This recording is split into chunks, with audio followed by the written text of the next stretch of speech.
क्या आपको पता है guardians of the Galaxy volume 3 ने एक वर्ल्ड रिकॉर्ड बना दिया है, जो कि most makeup appliances in a single film, क्योंकि इस मूवी में 30,000 से ज्यादा प्रोस्थेटिक्स का यूज किया गया है, वो भी इस मूवी के 1,000 से ज्यादा एक्टर्स पर। और इतने ज्यादा प्रोस्थेटिक्स का यूज आज से पहले किसी भी मूवी में नहीं हुआ था। और आगे आपको guardians of the Galaxy volume 3 से जुड़े ऐसे कमाल के 20 फैक्ट्स पता चलने वाले हैं। Starting with number 2।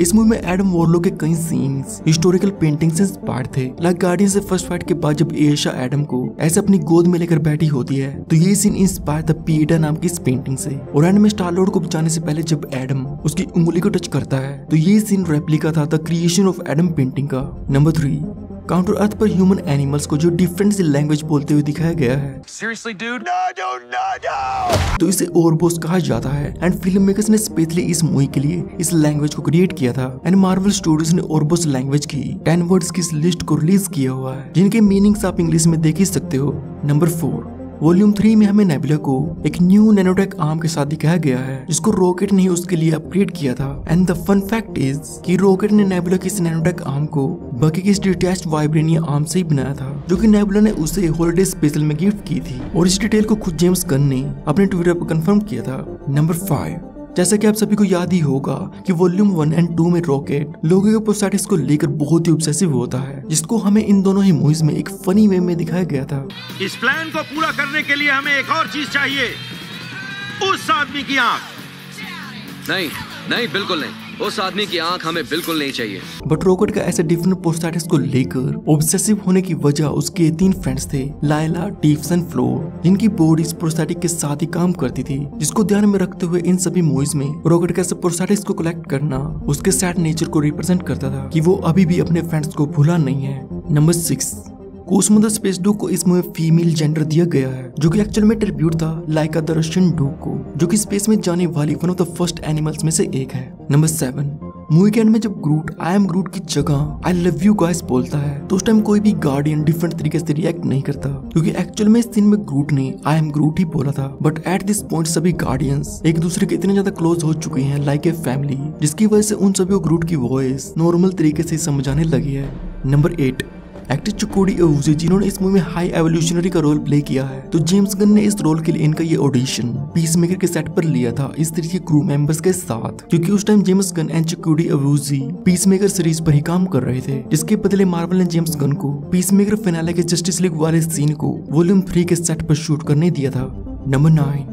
मूवी के स्टार्टिंग में जब नेबुला ड्रोंक्विल को उठाकर उसके रूम में लेकर जाती है, तो स्पेशली इस सीन के लिए एक्टर क्रिस पैट जैसे दिखने वाले एक रियल लाइफ लाइक मॉडल को क्रिएट किया गया था, जिसको देखकर क्रिस पैट बहुत ही ज्यादा शौक थे, क्योंकि एक्चुअल में बहुत ही रियलिस्टिक था और इस बॉडी का वेट 15 किलोग्राम से भी ज्यादा था, जिसको उठाकर एक्ट्रेस कैरन गिलियन ने इस सीन को परफॉर्म किया है।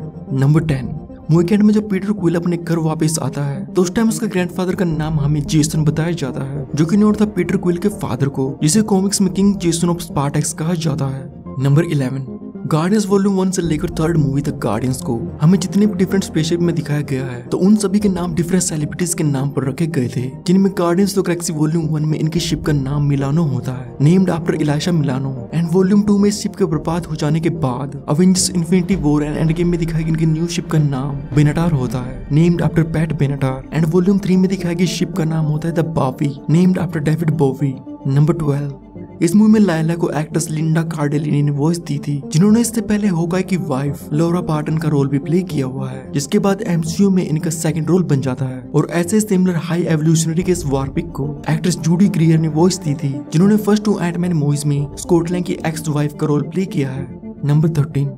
क्रूगर, जो कि रेवेंजर्स का एक मेंबर होता है, तो ये डॉक्टर स्ट्रेंज के जैसे सिमिलर टाइप के पोर्टल्स का यूज करता है, ताकि बाकी के मेंबर्स गार्डियंस के शिप में आ सकें, और अपने इस मैजिक का यूज कम्युनिकेशन करने के लिए भी करता है विद लाइक मैजिकल इमोजीज। और इसने भी डॉक्टर स्ट्रेंज के आई एफ एगामोटो की तरह एक बैच पहना होता है, जिसमें से ग्रीन लाइट रिफ्लेक्ट होती है, बिल्कुल टाइम स्टोन की तरह। एंड मार्वल कॉमिक्स की अल्टरनेट 691 पर क्रूगर वहाँ का सोर्स सुप्रीम होता है, just like doctor strange. Number 14।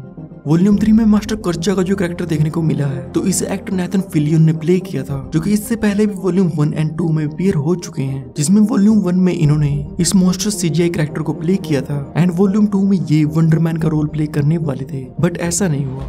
Number 15।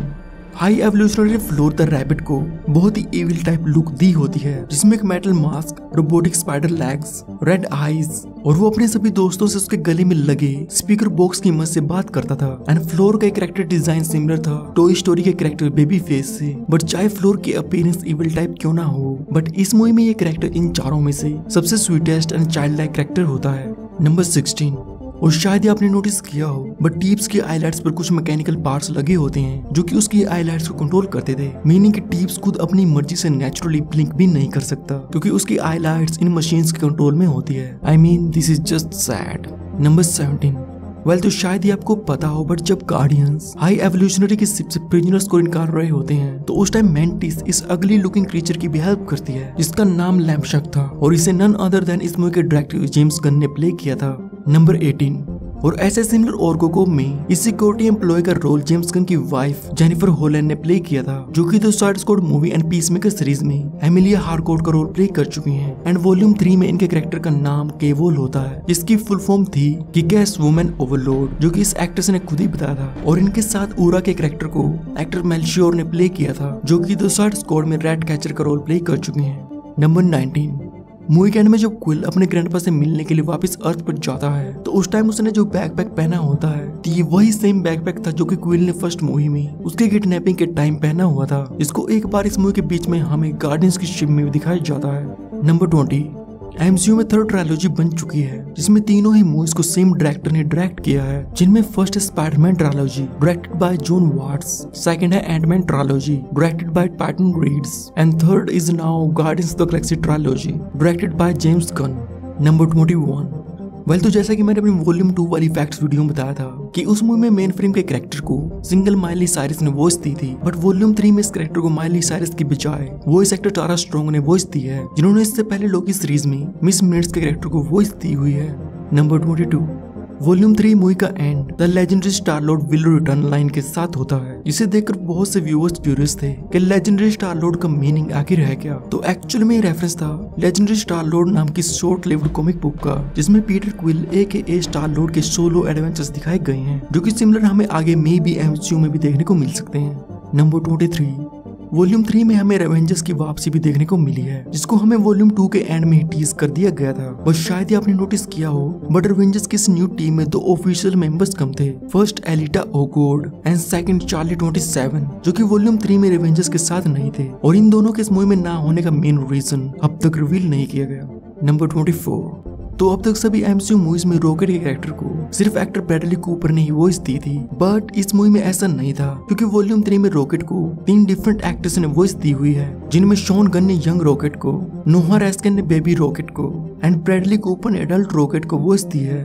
Number 25, जैसा कि हमें फर्स्ट मूवी से बताया जा रहा है कि ड्रैक्स को डांस करना बिल्कुल पसंद नहीं है, क्योंकि ड्रैक्स का मानना है कि सिर्फ इडियट्स ही डांस करते हैं, और डांस न करना उसकी सेल्फ सीरियसनेस को इंडिकेट करता है। एंड सेकंड मूवी में ड्रैक्स बताता भी है कि उसको उसकी वाइफ से प्यार भी इसलिए हुआ था कि वो नाचने वाले लोगों के बीच में बिल्कुल ही शांत खड़ी थी। One might assume she was dead, but इस मूवी के एंड में ड्रैक्स खुद भी बाकी की टीम के साथ नाचने लग जाता है, जिससे कि ये दिखाया गया था कि अब वो बाकी इडियट्स के साथ खुद भी इडियट बनने के लिए तैयार है। एंड गार्डियंस और all true friends now. And guardians of the Galaxy volume 1 and 2 movie से जुड़े ऐसे कमाल के फैक्ट्स जानने के लिए आप मेरी इन 2 वीडियोस को देख सकते हो। And also like and subscribe if you enjoyed.